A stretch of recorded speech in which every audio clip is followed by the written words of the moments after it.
नमस्कार दोस्तों, स्वागत है आपका हमारे चैनल डेली डोज स्पिरिट में। जिसकी दया से सरस्वती भाव रही उपजाए, कार्तिक महात्म का कमल लिखे 8वां अध्याय। नारद जी बोले, अब मैं कार्तिक व्रत के उद्यापन का वर्णन करता हूँ, जो सब पापों का नाश करने वाला है। व्रत का पालन करने वाला मनुष्य कार्तिक शुक्ला चतुर्दशी को व्रत की पूर्ति और भगवान विष्णु के प्रीति के लिए उद्यापन करे। तुलसी के ऊपर एक सुंदर मंडप बनवाए, उसे केले के खम्भों से संयुक्त करके नाना प्रकार की धातुओं से उसकी विचित्र शोभा बढ़ावे। मंडप के चारों ओर दीपकों की श्रेणी सुंदर ढंग से सजाकर रखे। उस मंडप में सुंदर बंधवारों से सुशोभित 4 दरवाजे बनावे और उन्हें फूलों से तथा चव्वर से सुसज्जित करें। द्वारों पर पृथक पृथक मिट्टी के द्वारपाल बनाकर उनकी पूजा करें। उनके नाम इस प्रकार हैं: जय, विजय, चंड, प्रचंड, ननंद, सुनंद, कुमुद और कुमुदाक्ष।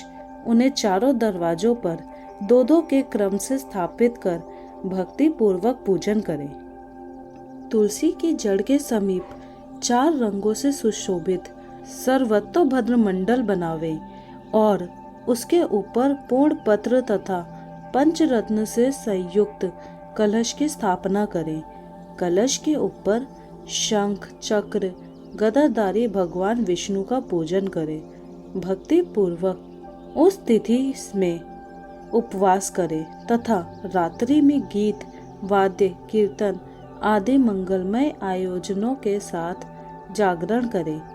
जो भगवान विष्णु के लिए जागरण करते समय भक्ति पूर्वक भगवत संबंधी पदों का गान करते हैं, वे सैकड़ों जन्मों की पाप राशि से मुक्त हो जाते हैं।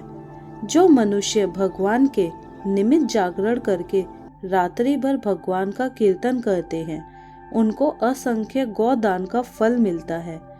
जो मनुष्य भगवान की मूर्ति के सामने नृत्य गान करते हैं, उनके अनेक जन्मों के एकत्रित पाप नष्ट हो जाते हैं। जो भगवान के सम्मुख बैठकर कीर्तन करते हैं और बंसरी आदि बजाकर भागवत भक्तों को प्रसन्न करते हैं तथा भक्ति से रात्रि भर जागरण करते हैं, उन्हें करोड़ों तीर्थ करने का फल मिलता है। उसके बाद पूर्णमासी में एक सप्तनिक ब्राह्मण को निमंत्रित करें।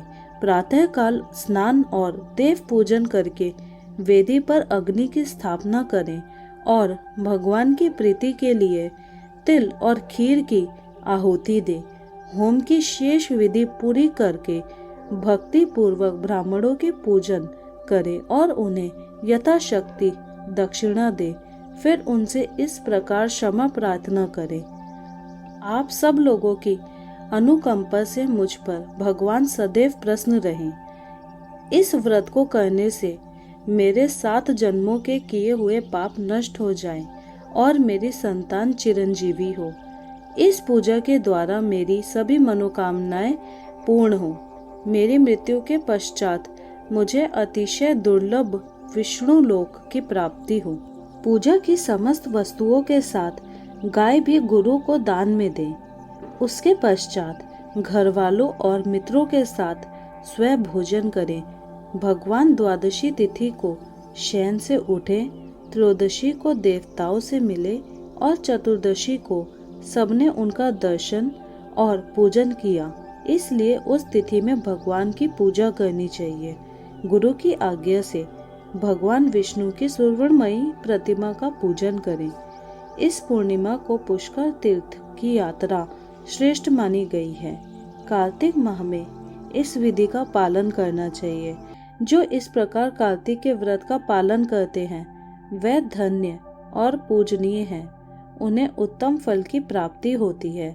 जो भगवान विष्णु की भक्ति में तत्पर हो कार्तिक में व्रत का पालन करते हैं और उनके शरीर में स्थित सभी पाप तत्काल नष्ट हो जाते हैं।